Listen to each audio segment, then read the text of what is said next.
Present, please. I remember hearing over and over from Godwin Friday and the NDP while in opposition that there is a cost of living crisis in St. Vincent and the Grenadines. And this crisis is brought on by a government, the ULP, that is not managing the economy properly.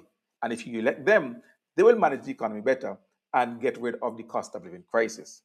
Now, as someone who worked for the then government, I remember having to explain over and over to individuals that what we've been experiencing over the years are what we call exogenous shocks, things that were either outside of our control or outside of our country, but that had an impact on how things were done here. So disasters, for example, are exogenous shock, examples of exogenous shocks.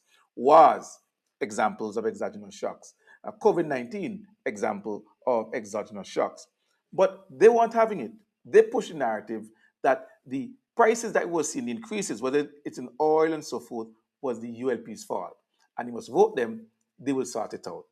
Well, you can imagine my shock when I heard this from the Prime Minister yesterday. We also, expect, this is again from the conflict, that there's a risk of imported inflation and the subsequent cost of living pressures, which we have experienced all too keenly coming out of the COVID crisis. And so we are very familiar with them. We're still coping, reacting or responding to them now.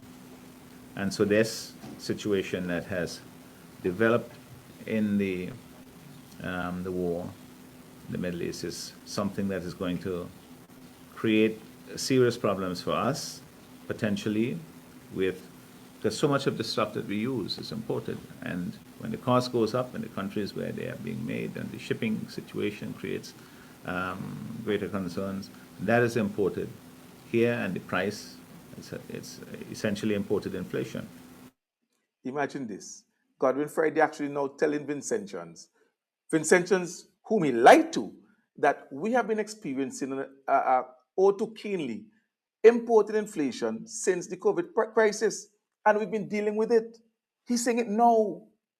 You see, that is because he's bracing you for the impact of yet another event, the war in the Middle East. We were never lying to you; they were. But what I'm waiting on now is to see how they're going to deal with those impacts, because we know how the previous government did subsidies for gas, love boxes, income support, and so forth. Let's see how you, Godwin Friday, and your government address these same challenges that the UAP made look so easy while it was in office. I am so patiently waiting. Until tomorrow, class dismissed.